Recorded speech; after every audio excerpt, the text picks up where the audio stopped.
원오십녀 함께 보고 있습니다. 62번째 편지 해공지객에게 보내신 편지 이제 중간부터 다시 보면 당나라 때로부터 5대 10국 시대를 거쳐서 국초 요거는 송나라 초기에 이르기까지 두터운 명망을 걸머쥐고 조사의 지위에 올라 용과 호랑이가 달리듯 남북으로 달리면서 사람들의 목과 쐐기를 뽑아주고 차지고 끈끈한 것을 없애준 사람들이 어찌 한정이 있겠는가. 이제 앞서서 쭉 이름난 선사들을 좀 언급을 두루두루 하시고, 그렇지만 어디 그게 전부겠냐. 알려지지 않는 가운데, 이름이 나지 않은 가운데에서 세상의 도인이 적을 것 같냐. 또한 그렇다고 근세에는 사람이 없다고 말하는 건 아니지만 모든 면에서 뛰어나 홀로 벗어날 수 있는 뛰어난 사람을 구해 본분의 집게와 망치를 휘둘러 작가 선지식의 화로와 풀무로 계도한 것이 정말로 많았다고 할 수는 없다.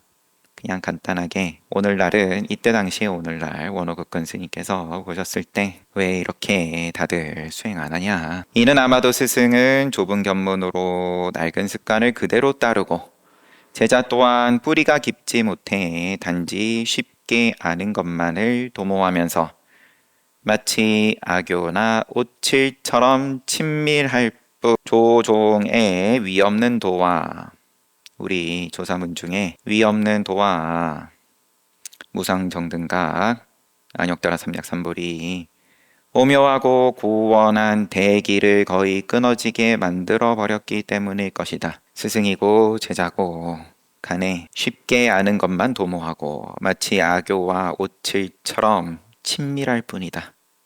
정으로 돌아간다. 이것 때문에 오묘하고 고원한 대기를 큰 기틀을 끊어 먹었다. 다행히도 후손들 가운데 무리들을 뛰어넘어 서로 악교와 오칠처럼 친밀한 짝짝꿍 하는 거 좋아하는 이 무리를 뛰어넘어서 무리 짓는 걸 뛰어넘어서 견줄 수 없는 옛사람과 짝이 되는 이들이 있었기에 견줄 수 없는 상대할 짝할 수 없는 너와 나의 경계를 벗어난 옛사람 부처고 조사고 그들과 함께 할 이들이 있었기에 후손들 가운데에도 옳고 그름 시비 이익과 손해 너다 나다 취함 버림 이런 갖가지 상대하는 법을 돌보지 않고 헤아리지 않고 따지지 않고 철석 같은 마음으로 뜻을 굽히지도 않고 옮기지도 않도록 힘을 썼다.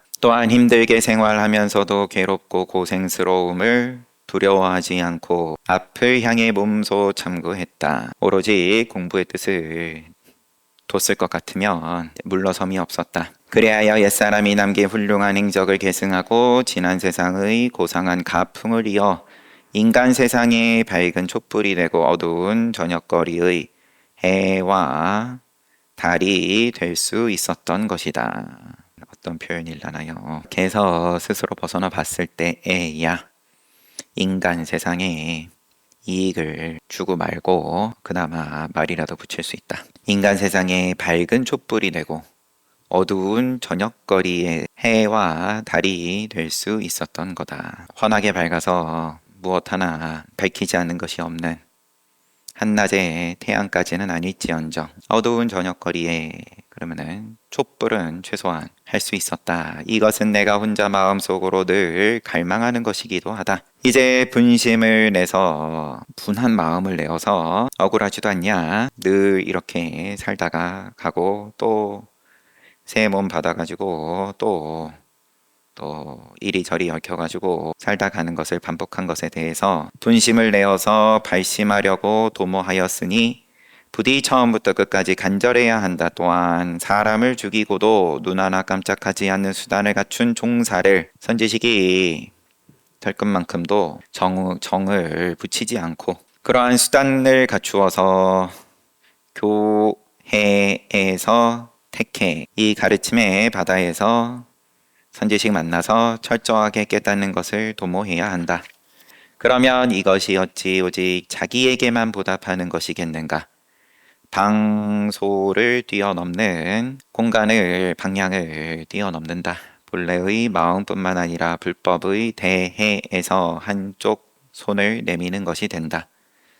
하물며 이 문에서는 너와 나, 인과 아를 끊고 사랑과 미움을 떠나 좋아하고 싫어하고 떠나서 다만 바르게 알고 바르게 보는 것을 소중하게 여길 뿐인데 어찌 누구 집 자식인가를 따지겠는가? 똑같은 조개의 문화인데 어찌 이 종판이 저 종판이 하는 것이 그 사이에 있을 수 있겠는가? 이런 말씀을 이제 편지 60여 편 보는 가운데 처음 나온 것 같아요. 이것도 사람들끼리 세력을 모아가지고 아교와 오칠처럼 친밀할 뿐 이제 이런 말씀들이 다 세력으로 돌아가고 부처님 가르침은 간판으로만 걸어놓고 그러는 것에 대해서 안타까워 하시는 말씀이었습니다. 63번째 장 직전에게 직전 불전 관리를 맡은 소위 불조의 오묘한 도의 계합에 증득하고자 하면 무엇보다 마땅히 영리한 근기의 뛰어난 지혜를 가진 자가 이제까지 품었던 지견을 잊고 몸소 참고해서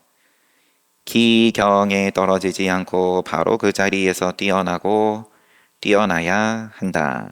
늘 편지마다 말씀하신 내용이에요. 깨닫고자 하면 영리한 근기의 뛰어난 지혜. 그런데 그 근기와 지혜를 가지고 뭘 하냐? 여태 꽉 붙잡고 있던 그 무엇이 됐든 간에 그거를 한번 잊을 수 있냐? 기틀, 경계의 틀을 짜놓은 걸 한번 벗어나 볼 수 있냐? 텅 빈 마음으로 깨달아 바로 두루 밝고 넓게 비추며 천지를 꿰뚫고 생사의 근원까지 사무친다. 또한 언어 문자 주의 주장으로부터 벗어나 가슴속이 말끔해져 한 생각도 일어나지 않고 앞과 뒤가 끊어지며 읽고에 바로 알아차리고 해회 이치로 따져 아는 것 해회로부터 벗어나 진실로 살피고 증득해서 조금도 의혹이 없게 된다. 따져서 아는 것 헤아리고 분석하고 납득하고 납득으로부터 자유롭다. 납득이 돼야 된다. 이제 여기에서 이미 그러면은 의혹을 스스로가 만든 거다. 예를 들면 지난날 현칙이 청림에게 물었다. 어떤 것이 부처입니까? 청림이 말했다. 병정동자가 와서 불을 찾는구나. 병정동자. 동자가 와가지고 불을 찾네. 그러니까 질문을 한 현칙이 바로 말 속으로 들어가 도리를 짓고 즉 말에 휘둘리켜가지고 자기가 그러면 그 말 가지고 스스로 납득하기를 병정이 불인데 다시 불을 찾는 것은 바로 마치 내가 바로 부처인데 다시 부처를 묻는 것과 같습니다. 같은 거군요. 이런 투겠죠. 제가 스님 말씀 잘 알겠습니다. 내가 부처이니 부처가 부처를 찾는 걸 말씀하시는 거군요. 그러면은 한 대 쥐어 박으면 어쩌려고. 자, 그러면은 너가 부처니까 인욕 잘 되겠지? 이야기가 안 끝났어요. 그리고는 법안에 이르렀는데 그러면은 답을 해주신 청림은 너랑 나랑은 인연이 이 정도인가 보다 하고 그냥 지나가신 건지 법안에게 이르렀다. 참고한 것을 바로 잡아줘도 그가 전혀 믿지 못하다가 불현듯 진실에 투합하게 되었다. 법안 또한 단지 앞에처럼 운운 했을 뿐인데 그렇다고 법안 스님이 다르게 뭔가 특별한 수를 쓰신 것도 아니고 마찬가지로 앞에처럼 말씀하셨는데 그가 크게 깨달은 것은 이 종풍을 증험했기 때문에 비로소 회광반조할 줄을 알았던 것이다. 그리하여 다시는 악지와 악해를 짓지 않고 지혜이고 또 이해해. 일이 일으켰으면 다 악지이고 악해다. 선한 지혜 따로 있어서가 아니라 바로 그 자리에서 어둠 속에서 등불을 만난 듯 가난한 자가 보배를 얻은 듯 하였던 것이니 이것이 어찌 작은 일이겠는가? 성실하고 확실하게 살피면 천만억겁토록 오래 쓰고 누릴 수 있을 것이다. 이거 애초에 모양으로 주고받고가 아니기에 마르지 않는다. 이런 까닭의 도는 본래 말이 없지만 말로 인하여 도가 드러난다라고 했던 거다. 구체적으로 현칙하고 청림, 그 다음에 법안 스님까지 소개가 돼 있는데 한번 보겠습니다. 주석으로. 칙, 감언이 현칙이죠. 법안의 회상에 있을 때 입실에서 법문을 청한 적이 없었다. 그냥 정진 시간에 정진 잘하고 공양 시간에 공양 잘하고 따로 그러면 선지식께 찾아뵙고 도를 묻는 모양을 쓰지 않았다. 하루는 법안이 말했다. 방장스님이 칙 감언은 소임이에요. 감언은 어째서 입시를 하지 않는가? 칙 감언이 말했다. 화상께서는 어찌 모르셨습니까? 제가 청림의 처소에 있을 때 깨달은 바가 있었던 것을요. 저는 이미 그러면 한 소식 했습니다. 방장스님 너무 걱정 안 하셔도 됩니다. 제가 이전에 청림의 처소에 있을 때 제가 깨달은 바가 있습니다. 그러니까 법안이 그대가 시험 삼아 내게 거론해 봐라. 그래 그러면 자네가 깨달은 걸 한번 알려주게. 칙 가머니. 제가 어떤 것이 부처입니까? 라고 물으니까 청림이 말하기를 병정동자가 와서 불을 구하는구나 라고 했습니다. 그러니까 법안이 멋진 말이다. 멋진 말이다 하지만 그대가 잘못 알고 있을까 염려되는구나. 다시 한번 그 뜻을 말해보라. 좋은 말인데 그럼 너는 너가 그럼 거기서 깨달은 걸 한번 얘기해봐라. 그러니까 칙가머니 현칙이 병정은 불에 속하니 불로써 불을 구하는 것입니다.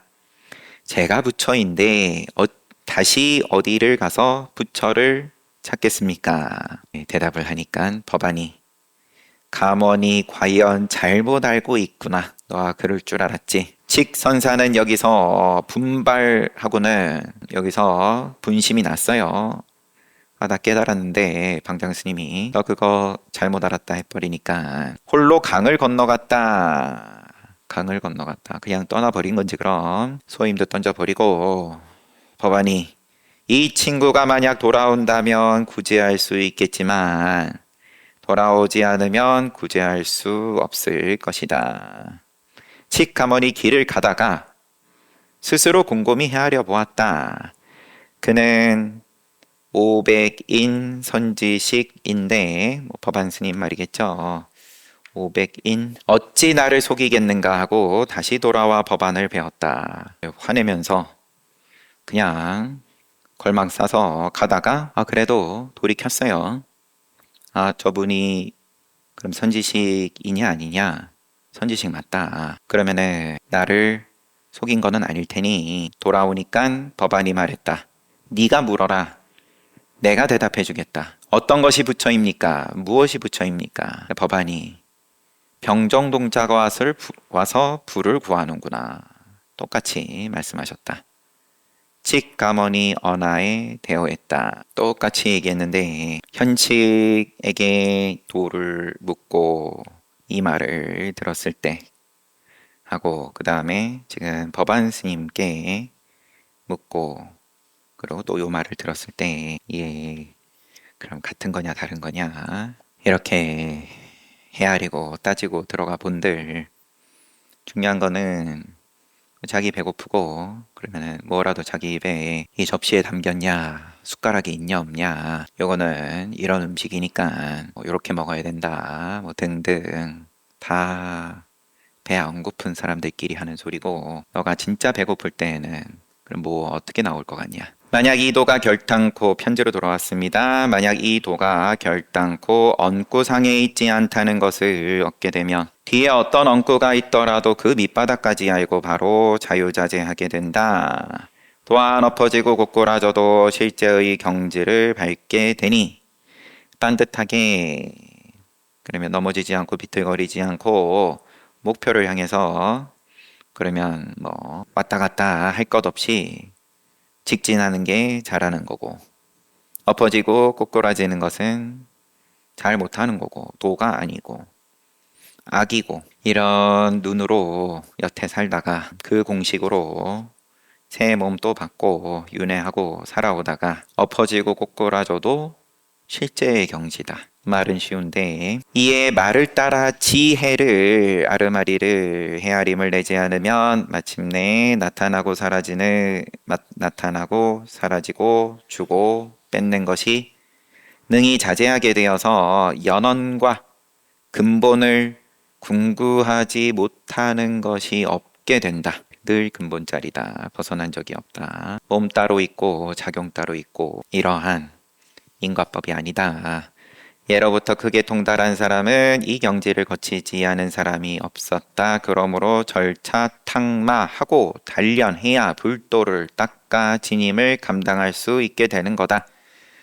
다만 익은 것을 놓아서 설계하고 선 곳은 덜 익은 곳은 익어지도록 하기를 오래도록 하면 대기대용을 얻게 된다. 또한 일체의 만변천화를 보면 모두 곧 알아버리고 확실하게 이르러 꽉 잡아 주인이 된다. 그런데 무슨 광명을 놓고 대지를 흔드는 것을 분간하겠는가. 천백만억 부처가 오더라도 요자 요지 요 글자를 쓸 필요가 없다. 통째로가 이미 요다. 암두가 이르기를 경계를 물리치는 것이 상, 윗상자, 경계를 쫓는 것이 하. 만약 선문답을 한다면 사람마다 처가 있을 것이니 오직 향상만을 굴려야 위로 향함만을 굴려야 하풍에 떨어지지 않을 것이다. 모양에 떨어지지 않을 것이다. 생로병사에 떨어지지 않는다. 향상이 뭐냐? 그러면 직전에 경계를 물리치는 것이 상이다. 암두 말씀 이렇게 인용하시고 바로 이것이 급히 차간해야 할 곳이다. 머뭇거리지 말고 바로 눈동자를 바꿔버려라. 바로 명쾌하게 끊어버리고 오랫동안 순일하게 익어야 유마일이나 방거사와 다름이 없을 것이다. 편지는 이렇게 끝났어요. 장 직전에게 스님의 소임이겠죠. 아닐 수도 있고 뭐 그게 중요한 건 아니고 깨닫고자 한다 그러면 이게 전부이지 적당히 한 발 물러나서 타협하는 건 그런 다음에 뭐 이리저리 얼기설기 경전이든 어록이든 가지고 와서 갖다 붙여봤자 소용이 없다. 병정동자가 와서 불을 찾는다. 처음 거기에 대해서 스스로는 확신을 한 거였는데 본래 부처니까 나도 부처고 너도 부처고 너 따로 구하지 않으면 되는 거구나. 일으키지 않으면 되는 거구나. 더반 스님이 감언으로 살고 있는데 현직 스님이 너는 왜 그러면은 깨달음을 구하지 않냐? 가르침을 묻지 않냐? 저는 이미 요렇게 알고 있습니다. 당장은 아니더라도 요렇게만 지어나가면 나머지는 시간 가면 그러면 깨달을 수 있는 겁니다. 부처될 수 있는 겁니다. 그런 투로 이야기를 하니까 쯔쯔 역시나 좀 똑똑한가 싶었더니만 아무나 붙잡고 야 너는 왜 도를 묻지 않냐 그렇게 말씀하시지는 않았겠죠. 할 만한 그릇이고 그런데 뭔가 잘못된 길로 빠져 있는 걸 그 눈에 환하게 보이니까 한번 찔러 보는 거고 본인도 또 솔직하게 물론 뭐 당사자야 스스로는 똑바로 간다 생각하면서 드러낸 거고. 그러면 거기다가 역시나 너는 모르고 있네. 선지식의 힘이라는 게. 근데 어떻게 말씀을 하셨을란지는 몰라도 법안 스님이 거친 분으로는 묘사가 안 돼 있으니까 다른 기록에서도. 그런데 툭 한마디 던진 거에 꼭지가 돌아버렸다. 그러고는 다 엎어버리고 나는 안 할랍니다 하고는 그러고는 떠났다가 그러다가 돌이켜가지고는 돌아왔다. 법안 스님이 그렇게 떠난 것에 대해서 또 말씀하신 바가 돌아오면 그러면 쟤는 눈이 달라질 수 있고 돌아오지 않으면 그러면은 뭐 그쯤이지 뭘. 돌아왔다. 그러면은 이제 스스로 몸을 낮추고 간절하게 적당히 이 스님이 그럼 정말로 아나 모르나 이런 입장이어서가 아니라 그런 부분이 스스로는 없다고 했을지언정 늘 저 밑바닥에는 놓지 못하는 양보하지 못하는 무언가가 남아있는 걸 보셨으니까 법안 스님도 처음부터 찔러봤던 걸 테고 다 드러내고 물으니까 대답 똑같이 하셨는데 결과가 하늘과 땅 차이였다. 호상석계 64번째 편지 원문에는 제목이 호상서가 본성을 깨치기를 권선하며 드립니다 라고 되어 있다. 상서는 천자와 신하 사이에 왕래하는 문서에 관한 일을 맡아보던 벼슬 공무원이에요. 고위 공무원. 사람마다 자기 발 아래 이 한 덩어리에 대광명이 본래 있어 텅 비어 신령스럽고 막힘없이 통하니 이를 일러 본지 풍광이라고 합니다. 사람마다 다 그 자리에 서 있다. 자기 발 아래에 대광명이 본래 있습니다.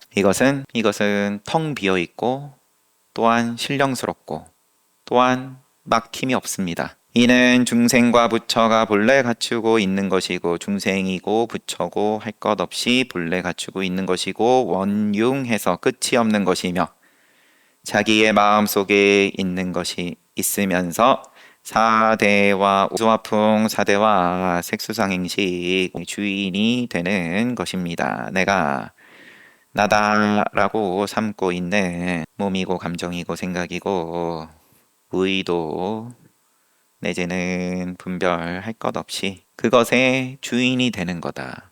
그게 각자 다 자기 발밑에 있다. 애초부터 더럽거나 물들지 않기에 본래의 성품은 대단히 고요한 것입니다. 견성성불이다. 자기 성품 보면 곧 부처 깨닫는 거다. 그 성품이 뭐냐? 이런 겁니다. 애초에 더럽다 내지는 물들지 않는다. 더럽거나 물들임이 없다. 물들여짐이 그러해서 고요하다고 합니다. 다만 망상이 갑자기 일어나 본성을 가리고 막기 때문에 육근과 육진에 묶이는 것이고 육근과 육진이 서로 상대해서 이설신의 색성량 미촉법 나다 너다 나다 그리고 세상이다 바깥의 일체의 모든 경계에 서로 상대해서 찰지고 기름지게 집착하기 때문에 얽혀 있다. 끈적끈적 달라붙어 있다. 때문에 경계를 취한다. 끈적하니까 거기 붙어서 머문다. 일체의 망념이 일어나는 거다. 붙어 있기에 일어나는 게 통째로가 그저 망념이다. 그리고 그거는 본성이 아닙니다. 깨닫고 난 다음에 그러면은 끈적해서 붙어있든 내지는 떨어져 있던 할 것 없이 간에 다 근본 벗어난 적 없다. 다 본성이다. 라고 이야기하는 건 또 그때의 인연 따라서 쓰는 방편인 거고 홀로 있을 것 같으면야 그런 소리도 할 것도 없는 거지만 생사의 번뇌에 매몰되어 벗어나지 못하는 겁니다. 매몰된 거다. 매몰된 건 끈적끈적하게 다 붙어 있는 거는 다 생사번뇌다. 다 자기 발로 죽음에 늙고 병들고 죽는 것에 스스로 거기 가서 붙어 있는 거다. 이런 까닭에 모든 부처와 조사들이 이러한 참된 근원을 깨닫고 늘 붙어서 세세생세 하는 건 하는 거고. 근데 안 붙어 있는 것도 되네. 근본을 통달해서 생사의 번뇌에 빠진 모든 중생을 가엾게 여기고 대비심을 내어 세상에 나오신 겁니다. 바로 이것 때문에 달마가 서쪽에서 온 것이고 교밖에 따로 전한 것 또한 이 때문입니다. 불교는 뭐냐? 이게 전부다. 깨달음이 전부다. 나머지는 그냥 그때그때의 모양일 뿐이다. 달마 스님께서 서쪽에서 온 거든 하지만 이것은 다만 영리한 근기의 대단한 지혜를 가진 자가 회광반조해서 한 생각도 일어나지 않는 곳에서 한 생각도 붙일 수 없는 자리에서 이 마음을 밝게 깨닫는 것만을 귀하게 여길 뿐입니다.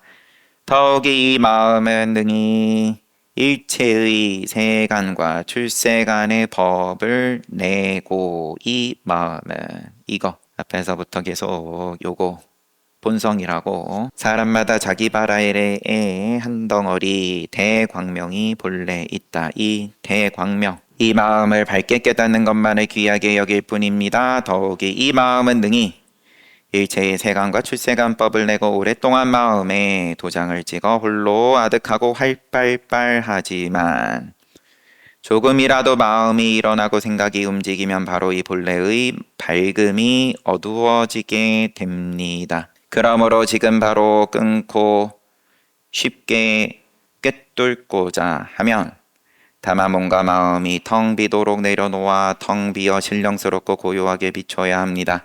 안으로는 자기의 견해를 잊고 밖으로는 미세한 티끌마저 끊어 안팎이 환하게 되면 오직 하나의 진실만이 있게 됩니다. 안으로 밖으로 제호상서 이거는 작은 자리가 아니겠죠. 천자와 신하 사이에 왕래하는 문서를 맡아보는 벼슬이다. 여기에 대해서 그러면은 불교가 뭐냐, 불법이 뭐냐, 부처가 뭐냐, 깨달음이 뭐냐, 여기에 대한 기본 개념 말씀해 주시는 중이에요. 그래서 일반적으로 말하는 기초 교리, 4대 5온, 6근, 6진 요거를 같이 말씀을 하시면서 아니고 바뀌고 그런 경계를 가지고 나누어 가지고 또 말씀을 하시고 눈, 귀, 코, 혀, 몸, 의식 계속됩니다. 육근과 색, 소리, 냄새, 맛, 촉감, 법, 육경, 경계 이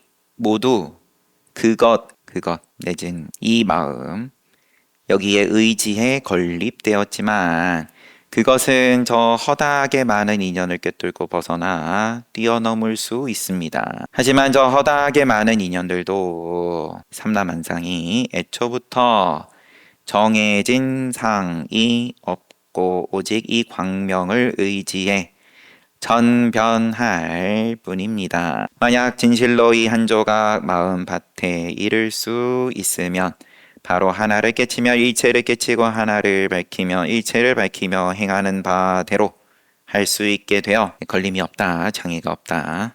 모두가 머리끝에서 발끝까지 꿰뚫은 대해탈의 금강정체인 겁니다. 이것이라고도 했다가 저것이라고도 했다가 광명이라고 했다가 본성이라고 했다가 표현은 가지가지이지만 이치로라도 왜냐하면 조금만 방심하면 모양을 가지고 깨달음이다 내지는 부처님 가르침이다 이렇게 또 들러붙어 버린다. 찰지고 끈끈한 것에 세상의 오용락에 대해서는 내가 저거는 가붙으면 안 되겠다 라고 알아도 그러면은 선정에 또 가붙고 그런 거는 오히려 스스로 붙은 줄도 알기가 힘들다. 선정을 구하고 신통을 구하고 그렇게 착각하지 않도록 지금 쭉 설명을 하시는 중이에요. 모름지기 이 마음을 깨닫고 그런 다음 일체의 선행을 닦아야 합니다. 깨닫고 난 다음에서야 선행이다. 착할 선자. 그래야 끈끈한 데가 붙지 않는 선행이다. 어찌 보지 못했습니까? 백낙천이 조과에게 물었다. 어떤 것이 도입니까? 조과가 백낙천은 지금 당나라 중기의 시인 사대부가 조과 선사에게 도를 물으니까 조과가 모든 악행을 짓지 말고 무착한 일을 받들어 행하는 것입니다. 재앙막작 중선봉행. 유명한 그러면 부처님 그냥 기본 말씀. 악을 멀리하고 선을 행하고. 그러니까 바로 똑같이 얘기하네요. 백낙천이 그런 것은 3살 먹은 어린애도 말할 수 있는 겁니다. 그건 초등학교 내지는 초등학교 가기 전부터 이미 다 알고 있는 겁니다. 도를 저는 물었는데 그런 거 말고요. 조과가 말했다.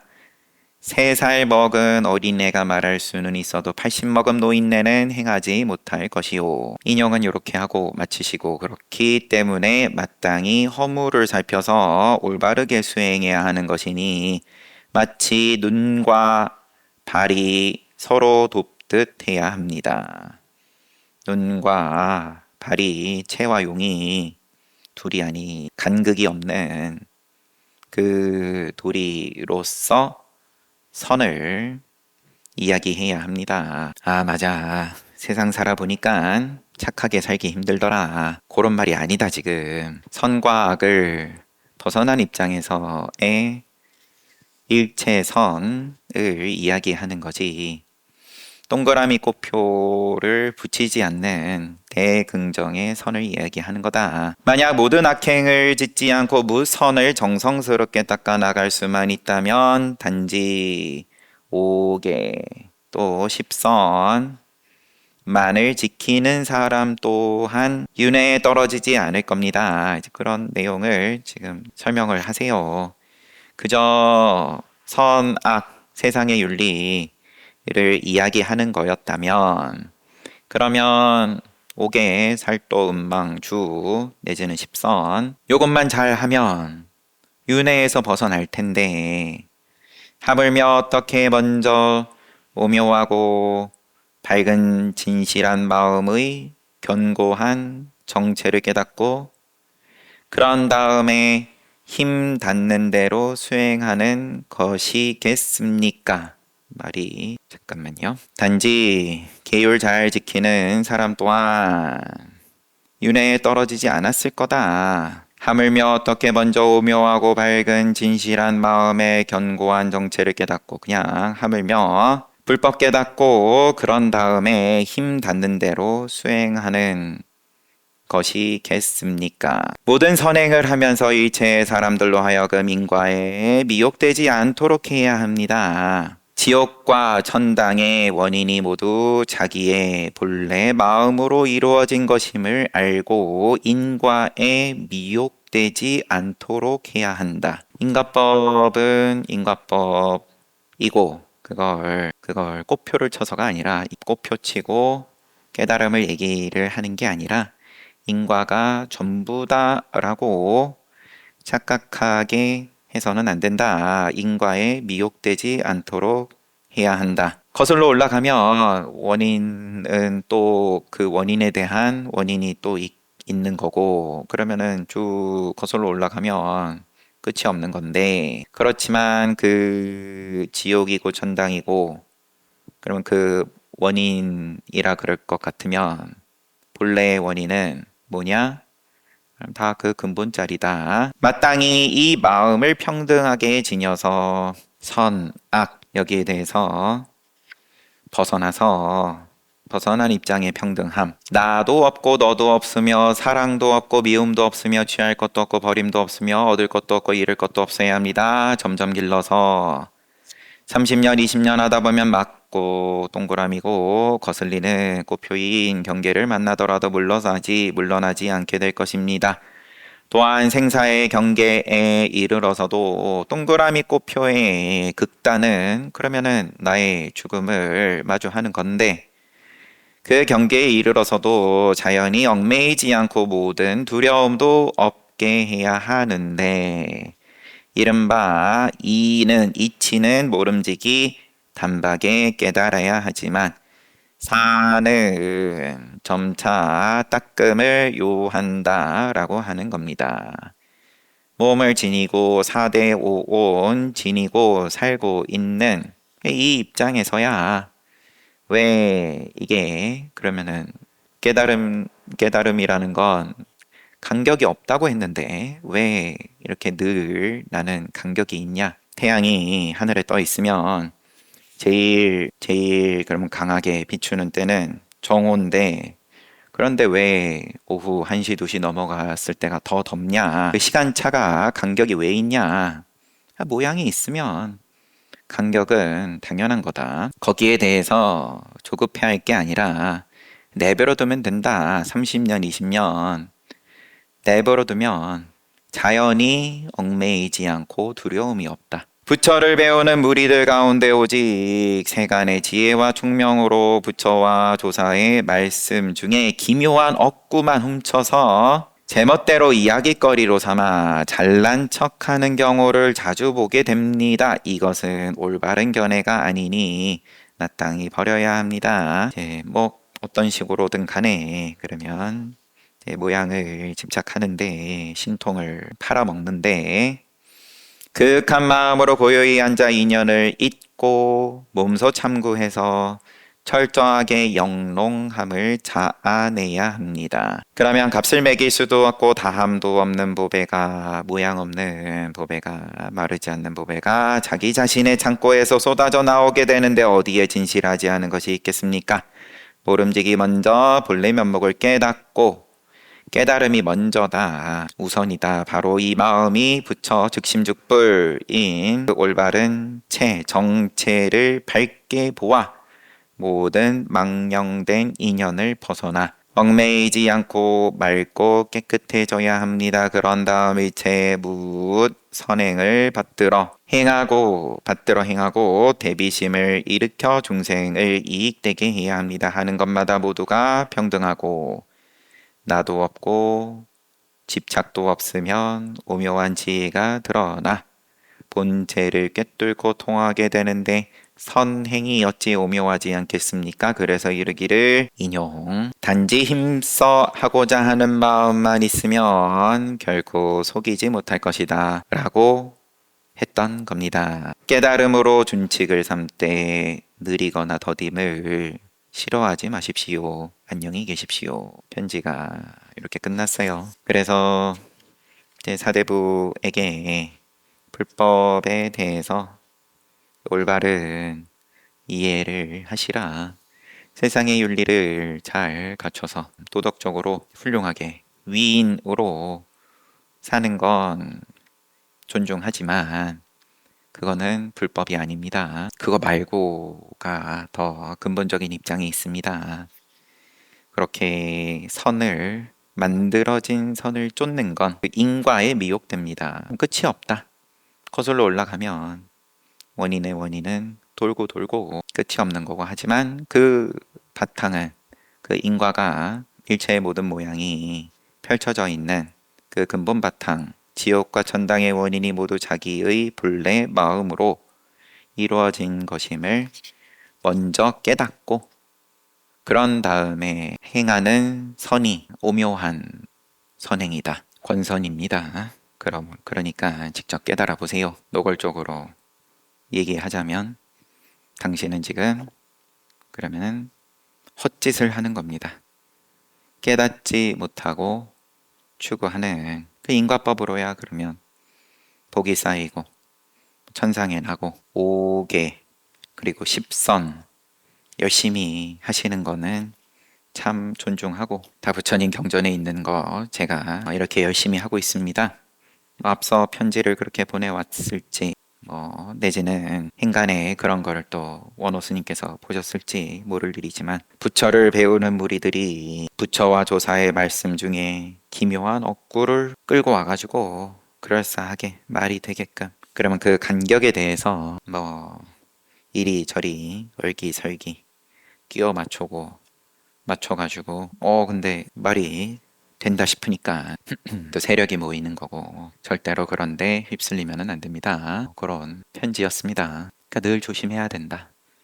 뭐 옆에서 훈수 두는 입장에서 이런 편지 보면 뭐 나는 그런데 빠질 일이 없다라고 모르는 결에 또 자만하는 건데 빡하면은 왜냐하면 달콤하니까 재미있고 모양이 30년, 20년 그러면 그런 건 다 내버려두고 쉬어봐라 이러면은 재미없으니까 잘 봤습니다.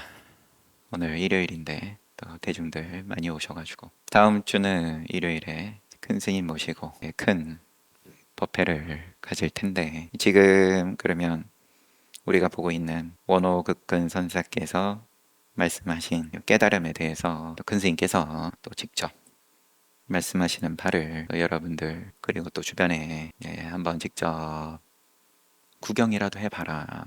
세상에 이런 구경 어디 가서 하겠냐. 주변에 널리 알리셔가지고 또 행사 잘 갖도록 합시다. 공양 잘 하십시오.